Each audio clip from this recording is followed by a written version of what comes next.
What I'm seeing going on is people in anguish.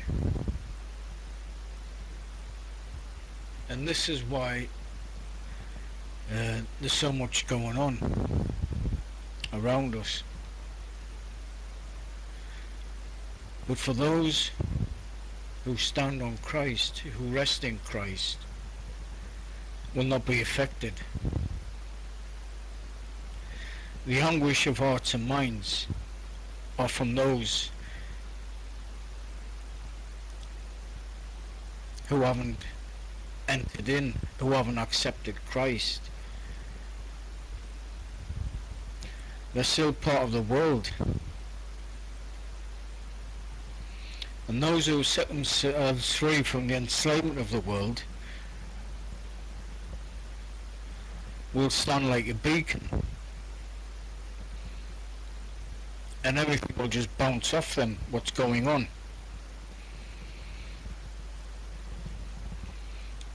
The sons and daughters will be innocent little lambs, not knowing what's going on, not taking part.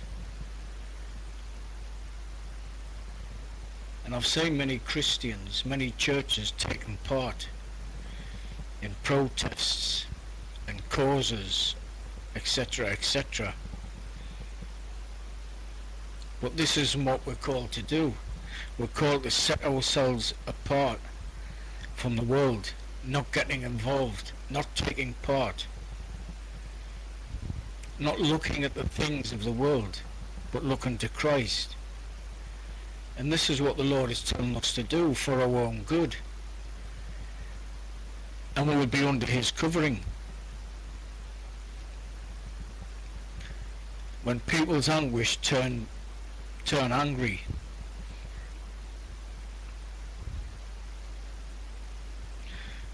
because they haven't got the fruit of the Spirit,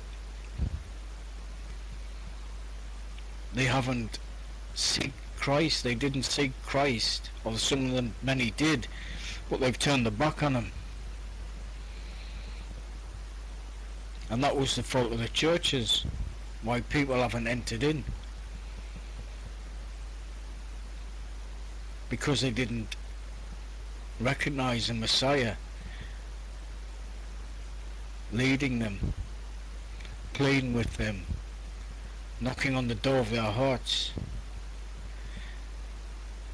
So they chose darkness instead, and now they're reaping the fruitage of the darkness instead of reaping the fruitage of the light.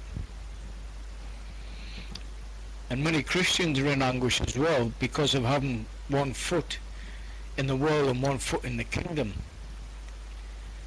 The anguish of their hearts and minds. We have to set ourselves apart.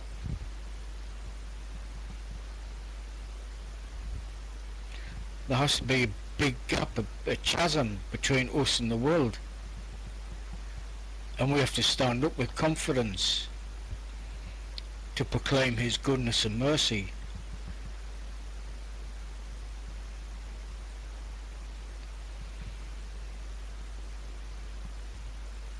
Many in the United States are in anguish because they don't know the way out.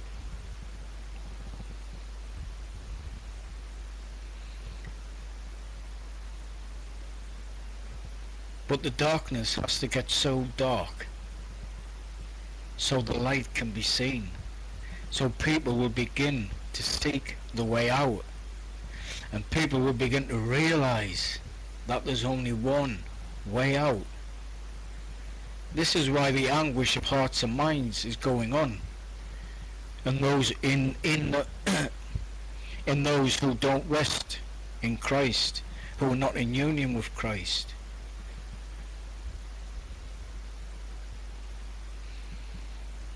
And so they will begin to seek the Lord because it's so dark. They will be fearful, and they have lost all hope because they put their trust in man. They put their trust in the earthly things, in the things seen, instead of the things unseen. Thankfully the Messiah set many of us free from that anguish, and we will stand by.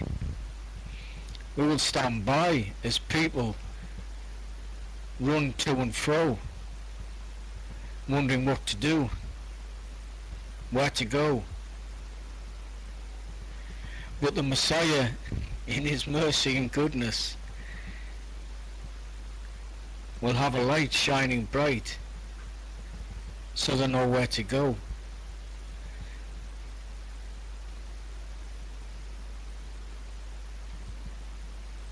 So the darkness has to get so dark. The soup mix has to be so, everything has to be so mixed up that people become in a state of confusion and begin to wonder about everything, about themselves, about their destiny. And it's all for a purpose. And it's all to glorify the name above every other name, to the glory of the Father. So every knee will bend, every head will bow and acknowledge that Jesus Christ is the ruler, is the King of all the earth, of all people, of all tribes and tongues and nations, and kings and authorities and rulers. They will have to submit themselves, humble themselves, as we have done, because there is no other way. And this is what will become blatantly obvious in the hearts and minds of every human being.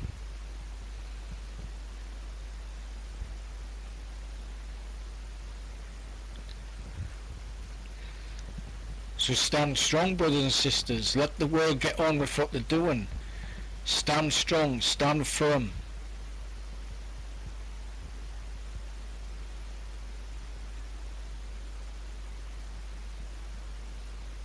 Peace and love.